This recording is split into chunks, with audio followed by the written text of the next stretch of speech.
L'argent, c'est le pouvoir, c'est la liberté, l'injustice, c'est le confort de vie. On sait pas s'il faut le dire. Sur le tirage, il ne peut pas y avoir d'erreur.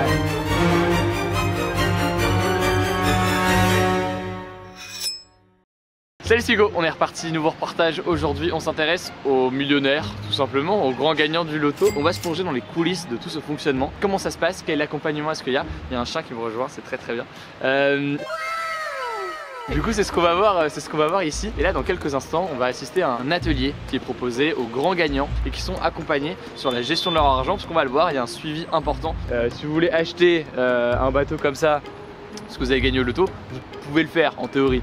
Donc la question c'est comment on gère son argent. Et là du coup ce premier atelier il se déroule à la Monnaie de Paris. Ils changent de lieu régulièrement, c'est des sortes d'événements et du coup ils le font à des lieux différents. Ils choisissent bien les lieux, je sais pas où ils pourraient le faire autrement. Dans un bureau de tabac, retour aux sources.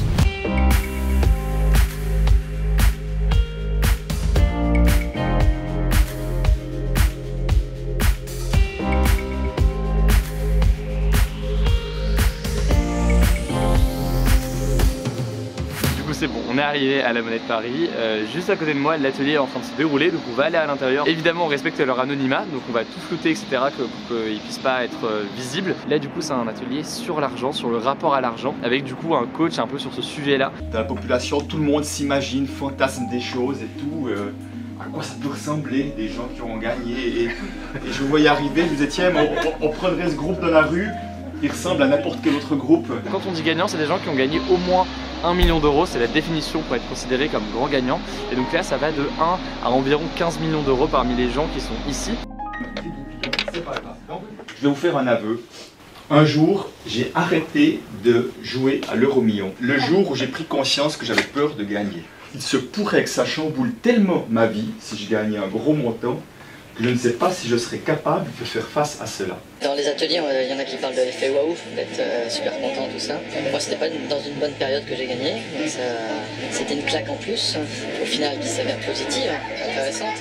L'avantage de ce gain-là, c'est que je l'ai eu au moment le plus critique de ma vie, où j'avais des grosses dettes. Je jouais, on va dire modérément, de temps en temps. Quand il y a un gros gain, effectivement, je joue un petit peu plus. Bon, je joue depuis que j'ai 18-20 ans. Mon but c'était gagner au loto, vraiment gagner au loto. Alors moi je joue sur internet, je joue 2,20 € par loto. Vous jouez encore maintenant ou... Ouais, je joue toujours. Ok. J'ai regagné, hein, mais pas beaucoup. Moi, sécurité et argent étaient complètement associés. Et en fait, l'erreur que je faisais, c'est que je courais après l'argent, alors que mon problème, il était là, c'était la sécurité. Il y a un amalgame qui est fait qui est tellement fort qu'on n'arrive plus à séparer l'un ou l'autre.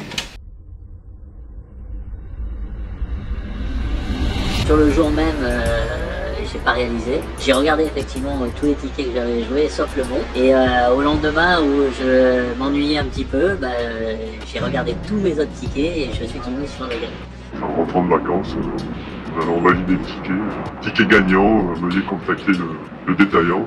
Surprise, j'ai vu que j'avais gagné un bail million, donc c'est 1 million d'euros. Vous voyez ce que ça fait déjà 1 million, Armina? Je vois que j'ai un mail de la FDJ qui me dit vous avez gagné au moins 2 000 €, voir votre compte personnel pour savoir combien vous avez gagné. Quand j'ai voulu me connecter sur mon compte personnel, le site de la FDJ était en maintenance.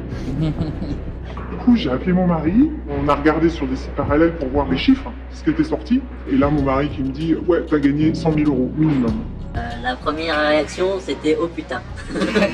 Devant ma fille et mon fils, ils ont tous dit papa t'as dit un gros mot. Voilà. Et puis je me suis assis et j'ai repris un petit peu conscience histoire de réaliser tout ça. Ça tombe comme ça, c'est du bonheur, mais on ne sait pas s'il faut le dire. On est un petit peu perdu, on a ce ticket en main, on ne sait pas si on va nous voler, s'il faut le cacher. On regarde 10 fois le ticket pour voir si c'est bien les bons numéros, parce que c'était un grand gagnant, il fallait aller à Paris, donc il fallait attendre encore plus longtemps pour pouvoir avoir le chèque. Donc, on a attendu une semaine de plus, et puis on a été invité par la Française des Jeux à venir chercher le chèque dans un grand restaurant. Je me rends compte très rapidement que c'est 5 millions, que c'est quelqu'un qui a joué sur internet, que c'est une femme. Et puis à un moment, je me reconnecte et là, ça marche. Donc je vais voir mes gains. Et là, je vois que j'avais gagné 5 millions et 5 €. Alors 5 € parce que j'avais gagné 5 € la semaine dernière. Je descends au bureau de mon mari, puis je pose l'ordinateur. Et je lui dis, voilà, regarde. Là, je me suis mise un peu à pleurer. L'émotion, ça C'est un peu déstabilisant parce qu'on ne sait pas trop ce qu'il faut faire, comment ça se passe. Alors en fait, je l'avais caché dans ma cuisine, sous un placard, dans une boîte en alu, au cas où il y aurait le feu. Enfin, voilà, on parle des délires. Voilà. La nuit, je me levais pour voir s'il était toujours. Et les numéros, c'était bien les mêmes. Ouais. C'était un peu stressant de se dire on a un bout de papier qui vaut 1 million d'euros. Si on perd comme ça, c'est fini. J'ai eu des soucis bancaires, donc voilà. Ça arrivait au bon moment. Au moment où je l'ai eu, effectivement, je suis allé voir ma banque. Je suis allé jusqu'au banquier privé de ma banque. Et au moment où il fallait signer, on va dire, je me suis levé et je leur ai dit ça c'est pour tout ce que vous m'avez fait galérer. Je m'en vais dans une autre banque. Quand on est parti à Paris, j'ai dit à ma femme, c'est qu'on le met ce ticket pour aller l'encaisser. Je voulais le scotcher à moi, enfin dans une petite poche. Mais non, t'inquiète pas, on l'a mis dans son sac à main. Et puis, de toute façon, la France est déjà bien organisée. Puis on est allé en train et à la sortie du train, en fait, il y avait un taxi. Ça s'est bien passé. On devient parano en fait. Alors, déjà, la première chose à savoir, c'est qu'on ne peut pas être préparé à gagner autant d'argent d'un coup parce que ça vous tombe dessus et puis c'est forcément un choc émotionnel. Et même si on espère gagner, le moment où ça arrive, on ne peut pas savoir comment on va réagir. Et ça, c'est très personnel.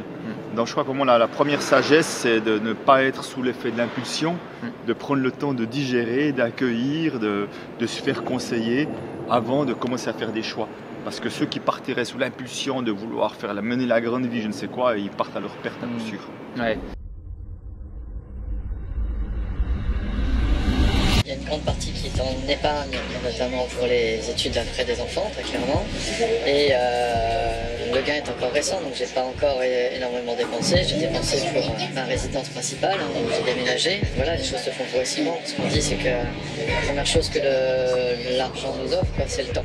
On a le temps de réfléchir, on a le temps de se poser. On s'achète ce qui fait plaisir. Moi, je suis très voiture, donc j'ai acheté une belle voiture. À changer d'avis petit à petit, ça c'est inévitable, sans trop faire remarquer.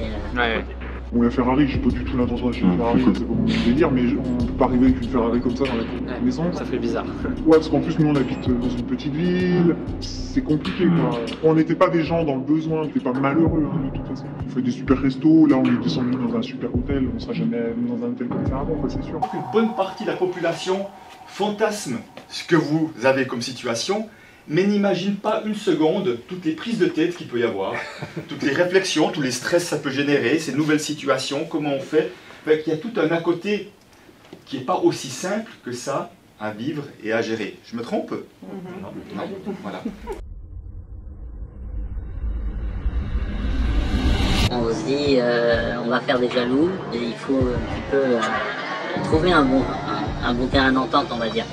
Plutôt la famille, où je m'entendais très bien avec. Et après, les amis, c'était vraiment les amis les plus proches. On a fait le choix de le dire à 2 personnes. C'est ma maman et la maman de mon époux, en fait. Et ça s'est arrêté là parce qu'on n'a pas voulu créer de malaise d'un côté ou de l'autre. On a 2 enfants qui sont relativement encore jeunes, c'est des ados, 15 et 18, donc déjà là ils sont dans une période où si on leur annonce ça, on a un peu peur que ça joue un peu sur leurs études et autres, puis aussi que ça attire des gens qui pourraient un peu essayer de profiter d'eux. Et puis après dans notre famille, on a envie, moi je vais pas garder tout cet argent pour moi, je vais en donner j'ai une sœur, mon mari a aussi des sœurs. Donc on veut leur donner quelque chose, mais après, il faut prendre son temps, il faut essayer de voir comment ça se passe. En voulant donner de l'argent à quelqu'un, ça peut être super bien pris, et puis vraiment on arrange tout le monde, mais ça peut aussi créer des gros soucis. Donc en parlant avec les autres gagnants, les gens qui ont de l'expérience par rapport à ça, on se rend compte que c'est pas si simple que ça. Sa plus grosse prise de tête, c'est à qui je l'ai dit.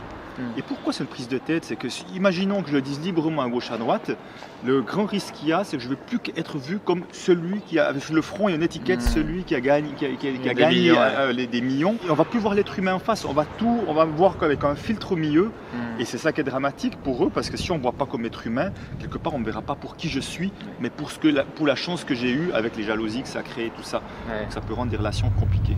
Qu'est-ce que tu as envie de partager? Qu'est-ce un comportement, je dirais, naturel? Comme ça, c'est pareil. Il n'y a pas de bon ou de mauvais comportement, juste de les voir, de les observer. Bah oui, moi j'ai toujours été, et moi aussi je me trouve assez défensif. C'est parce que c'est par comparaison. Hein, mais bizarrement, j'ai plus peur qu'avant. C'est bizarre de tout. D'accord, ok. peur de... Bah, que ça parte trop vite, quoi. D'accord, ok, c'est ça. Mais après, je me dis, on peut.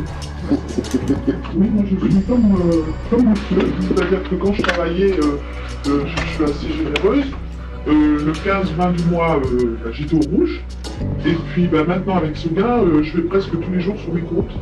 Parce que bah, j'ai peur, C'est presque une manière de vérifier si c'est bien vrai, encore, que vous êtes toujours sur les comptes, de cette manière. c'est possible, oui.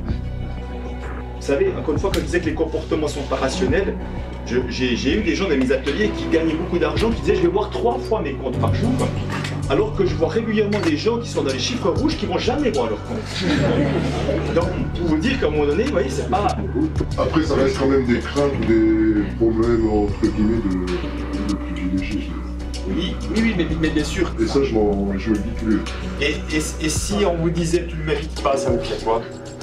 Rien du tout. Rien du tout, ok. Parce que c'est un peu vrai.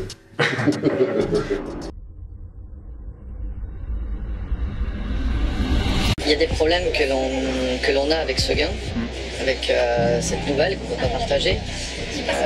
Et ces problèmes-là, on ne peut pas en parler autour de nous. Dans les ateliers, on a tous quelque part le même problème, qui peut être très sympathique, mais on a quelque part, il faut qu'on le gère, tu vois, cette nouvelle situation-là. Et cette nouvelle situation-là, on peut en parler et en discuter entre nous. Après, on le vit un peu moins bien parce que c'est de la gestion. Et cette gestion, elle n'est pas connue, on ne la connaît pas. C'est un monde qu'on ne connaît pas et quand on commence à nous parler d'obligations, tous ces termes pompeux banquiers qu'on ne connaît pas, là, ça devient difficile. Et il faut s'intéresser à ça sans changer de vie et sans s'arrêter de travailler. J'ai moins la peur d'être viré. Donc j'y vais tranquillement. Souvent on dit ah mais l'argent contribue au bonheur. Je dis non, c'est pas vrai, il peut contribuer au bonheur parce qu'en fait c'est pas l'argent qui contribue au bonheur, c'est l'usage qu'on fait de l'argent. C'est bien différent parce que l'argent c'est un tas de billets ou des chiffres sur un compte, en tant que tel c'est neutre. Mais l'usage comment faire peut vraiment faire des choses formidables parce qu'on peut créer des projets formidables, on peut aider des personnes, on peut vraiment faire des choses formidables comme eux. Parce que moi on peut faire de la merde aussi quoi. Ouais. De manière très spontanée, il n'y a pas de mots justes, il n'y a pas de mots faux. Je vais prendre quelques notes. D'accord. Générosité. Possibilité. La sécurité. Sécurité, oui. Obligation, oui. Alors, ce que j'entends le plus souvent habituellement, on me dit l'argent, c'est la sécurité. L'argent, c'est la liberté. L'argent, c'est l'autonomie ou l'indépendance. L'argent, c'est le pouvoir. L'argent, c'est le confort de vie. Et d'autres vont dire, ah non, l'argent, c'est la jalousie. L'argent, c'est l'injustice. L'argent, c'est source de stress, source de conflit.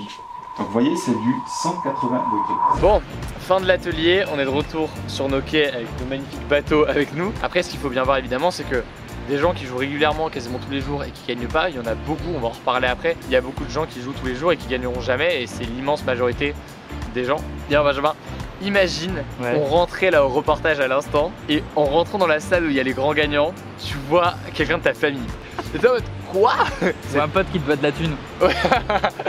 Le pote qui t'a jamais remboursé le grec que tu lui as payé il y a 60 jours pour se manifester. Faut rentrer le ticket, enfin ouais, il y a une histoire de ticket à garder quoi. Si jamais tu perds le ticket, t'es mort parce que sinon t'es pas en mesure de prouver que t'as gagné. Et du coup on se demandait ouais, qu'est-ce que tu fais avec le ticket? Genre toi Benjamin, tu mettrais où le ticket gagnant si c'était un ticket gagnant? Je pense que je le mettrais entre 2 pages dans un livre. Entre 2 pages dans un livre, au hasard dans ta chambre. Au hasard dans ma chambre, tu vois, genre dans une bibliothèque. Moi je pense que je le mets dans mon porte-monnaie hein. Ton porte-monnaie, tu peux te le faire voler plus facilement qu'un livre. Ouais, c'est vrai qu'un livre, personne ne va voler un livre. Mais ta maison peut prendre feu et le livre avec. Ouais, bah ouais. Alors que ton porte-monnaie, tu l'as tout le temps sur toi. Je sais pas où je le cache. C'est un truc à devenir parano. Ouais. Alors, on va faire un petit point. La FDJ, ou Française des Jeux, a été créée en 1976 pour le loto national. C'est l'héritière de la loterie nationale française, fondée en 1933. À l'époque, elle avait pour but de venir en aide aux invalides de guerre et aux anciens combattants. Aujourd'hui, la Française des Jeux, elle est détenue en majorité par l'État à 72%. Le reste, ça appartient aux salariés qui ont 5%, à l'Union des blessés de la face et de la tête avec 9,2% et enfin à d'autres actionnaires pour 13,8%. Ce qu'il faut savoir, c'est que la Française des Jeux, c'est un immense business. Déjà, chaque année, les mises récoltées, elles ne font que grimper. En 2018, on comptait 15,8 milliards d'euros de mises, c'est 6 milliards de plus qu'il y a 10 ans. Et la Française des Jeux, ce n'est pas que le loto, on a aussi l'Euro-Million, Keno, Parion Sport, même une équipe de cyclisme et encore, j'en oublie sûrement. Donc pour l'État, c'est très rentable et en gros, il perçoit 2 revenus grâce à la FDJ. Le premier revenu, c'est des dividendes grâce à leur 60 72% de part, ça représente environ 90 millions d'euros par an. Le deuxième revenu, c'est les taxes sur les jeux d'argent, et là c'est plus élevé puisque ça représente 3,3 milliards d'euros en 2018 et ça représente 1% du budget de l'État. Vous en avez peut-être entendu parler, la proposition de privatiser la FDJ, elle a été lancée par le gouvernement. En gros, le but ce serait que l'État cède la moitié du capital de la FDJ à des actionnaires privés. Pour Bruno Le Maire, le ministre de l'économie, l'État n'a plus vocation à commercialiser des jeux de hasard. Selon lui, ce n'est pas son rôle et donc c'est pour ça qu'il veut vendre, d'autant plus que la vente rapporterait entre 1 à 1,5 milliard d'euros selon les estimations et que la France continuerait de toute façon à taxer par ailleurs ces jeux et donc à récolter des milliards d'euros chaque année, même en cas de privatisation. La privatisation devrait avoir lieu à la fin de l'année 2019, faudra suivre tout ça dans les mois à venir.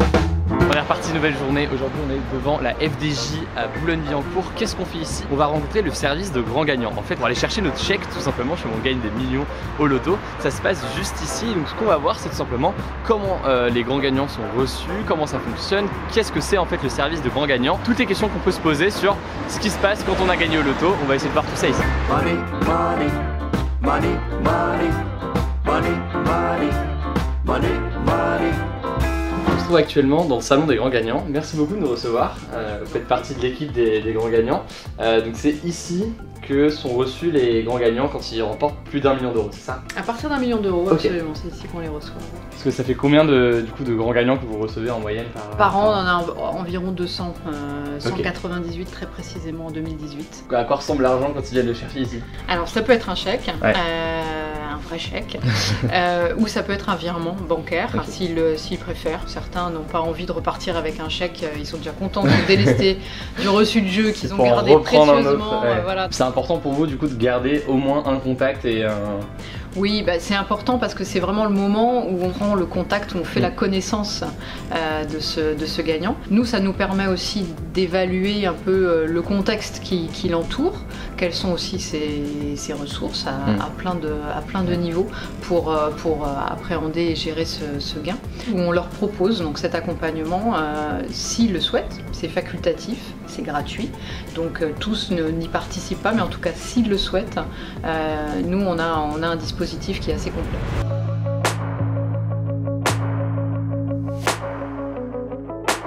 On est de retour ici, qu'est-ce qu'on va faire tout simplement? On va sur le lieu de tournage du loto qui est diffusé du coup sur TF1. Comment ça fonctionne concrètement ces tournages du loto? Et on s'est dit que, quitte à y aller et assister au truc, on s'est dit pourquoi ne pas essayer de jouer nous-mêmes?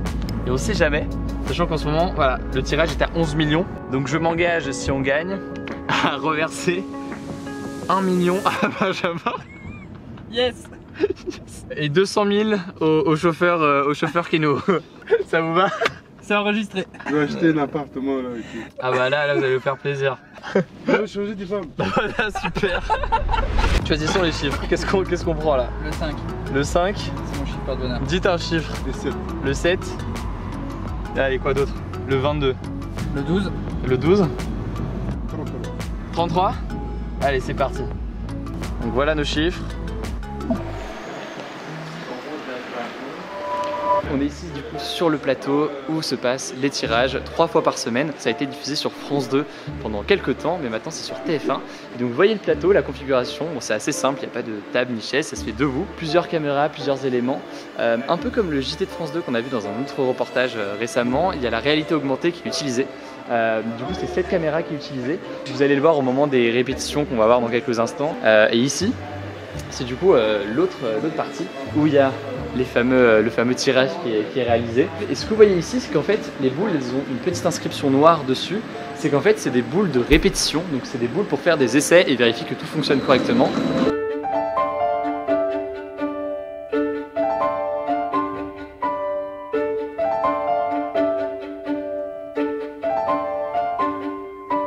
Du coup, ils font différentes répétitions. Ici, ils testent tout avec le prompteur, avec les lumières, etc. pour voir si tout fonctionne bien. Et après, ils vont retester dans quelques instants avec le présentateur. Ce soir, c'est Christophe Beaugrand. Bonsoir à tous, soyez les bienvenus sur ce plateau loto. Le très beau jackpot de ce soir. Regardez, il s'élève à 11 millions d'euros. Le premier numéro vient d'apparaître, il s'agit du 13. Deuxième numéro à sortir de la sphère, Morgane. Il y a d'abord des répétitions sans l'animateur, puis avec l'animateur. Répétition si jamais il y a un gagnant, répétition si jamais il y a un perdant. Eh bien non, hélas, pas de gagnant aujourd'hui, mais j'adresse toutes mes... Eh bien oui, nous avons un heureux gagnant, il est en Haute-Saône. Répétition si jamais il y a un bug technique éventuellement, tout ça est testé pour qu'au moment voulu, le tournage soit fait et ça fonctionne très bien. Ce qui est assez intéressant à voir, c'est qu'il n'y a pas de deuxième prise possible, donc si jamais il y a un bug de caméra ou quoi, on ne peut pas refaire de tirage en fait. Ce qui fait du coup qu'il y a toutes ces répétitions qui doivent être faites pour qu'au moment du tournage, on soit prêt et on soit bon. Sachant aussi que du coup, si jamais il y a une machine qui ne fonctionne pas ou qu'il y a un problème, et ben ils ont des machines de rechange, et si jamais il y a même un problème technique sur ce studio, ils ont un studio en Ile-de-France de remplacement pour pouvoir être assuré de faire le tirage et d'avoir un grand gagnant ou non, mais en tout cas un tirage qui soit réalisé au moment voulu. Bonjour Christophe, merci beaucoup. Ça va bien Hugo? Très bien. Comment ça fonctionne une journée pour toi quand tu animes le loto? Alors pour le loto, j'arrive à 18h. C'est vrai que c'est une journée de travail assez courte, hein, puisqu'on termine vers 20h35, 20h40 après le tirage du loto.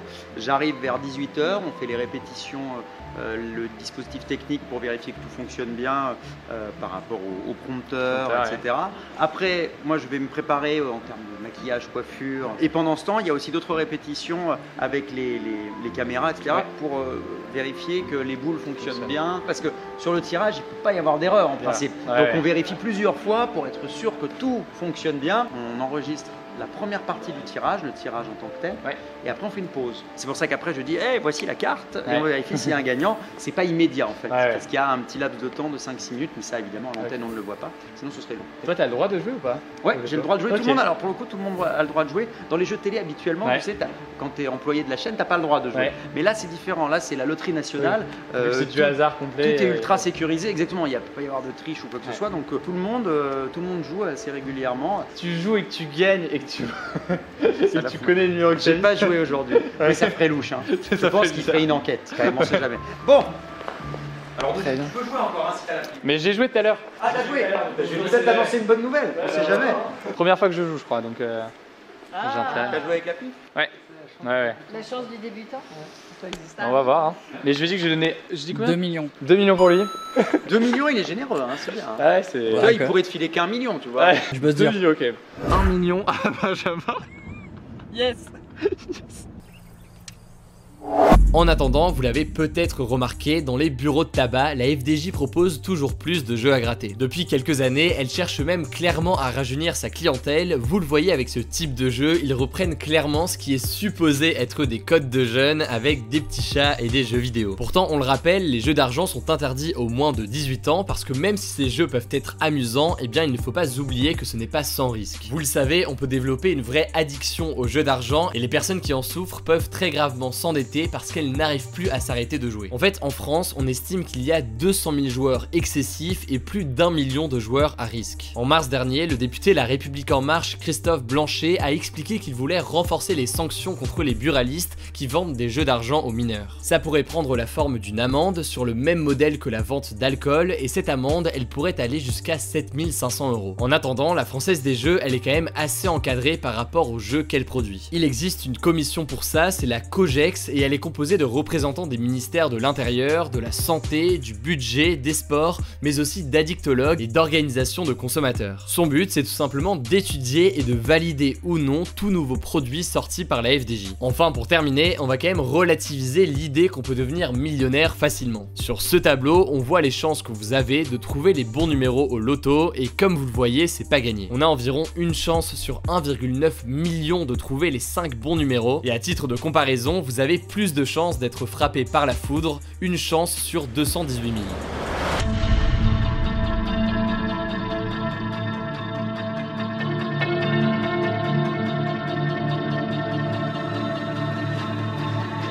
Du coup, qu'est-ce qui se passe ici derrière ces portes? De façon très sécurisée, ils sont en train de ranger les boules de répétition et ils sortent du coup du coffre-fort les boules officielles qui vont être utilisées ce soir pour le tirage. Évidemment, tout ceci est bien vérifié juridiquement, donc il y a un huissier de justice qui est chargé tous les soirs de vérifier tout ça, différents éléments du jeu, mais notamment cette séquence-là, et d'ailleurs ils ressortent à l'instant.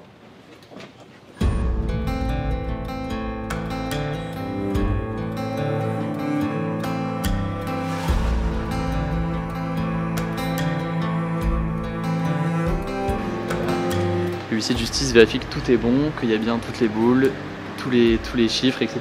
Je vérifie la gravure. Vous vérifiez la gravure? Oui, sur chaque boule, en fait, il y a une gravure spéciale, donc je vérifie qu'elle correspond bien à la série attendue ce jour pour le tirage.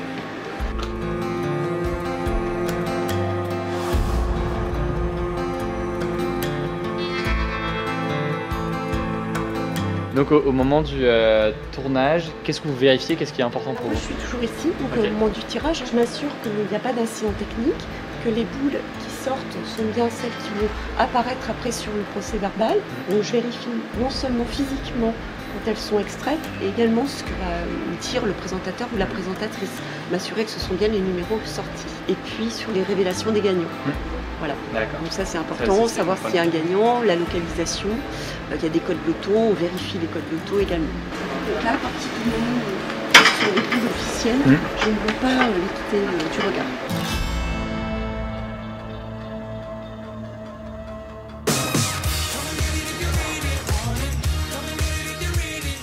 Bonsoir à tous, soyez les bienvenus sur ce plateau loto. Le très beau jackpot de ce soir, regardez-le. Il s'élève à 11 millions d'euros. Alors c'est très simple, hein. Si vous avez rempli votre grille loto, vous pouvez prétendre devenir notre prochain gagnant. On regarde ensemble le tirage qui s'est bien sûr déroulé sous le contrôle d'un huissier de justice. Tandis que le premier numéro vient de débarquer, c'est le 33. Deuxième numéro ce soir, le 13.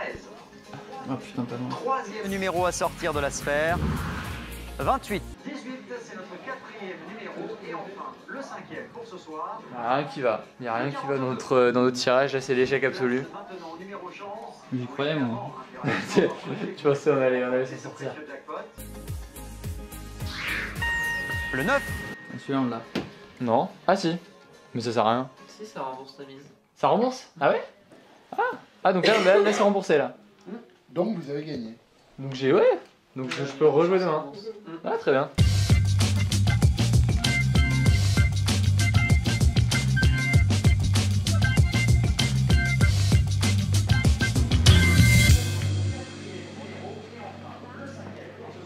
Du coup, ce qui se passe juste derrière moi, donc le tirage a été fait, ils sont en train de voir chez il y a un grand gagnant du jackpot, et donc le système, ça prend quelques minutes pour voir chez il y a un grand gagnant du jackpot ou non, et ensuite Christophe Beaugrand va donc présenter la fin de l'émission.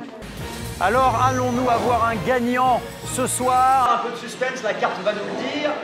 Et non, pas de gagnant, mais j'adresse toutes mes félicitations aux 10 joueurs qui ont la chance de remporter 20 000 € chacun grâce à leur code loto. Mercredi, j'aurai le plaisir de vous retrouver pour vous proposer un magnifique jackpot qui grimpe encore à 12 millions d'euros. Je vous souhaite une très belle soirée sur TF1 avec les derniers épisodes de Clem. Ciao.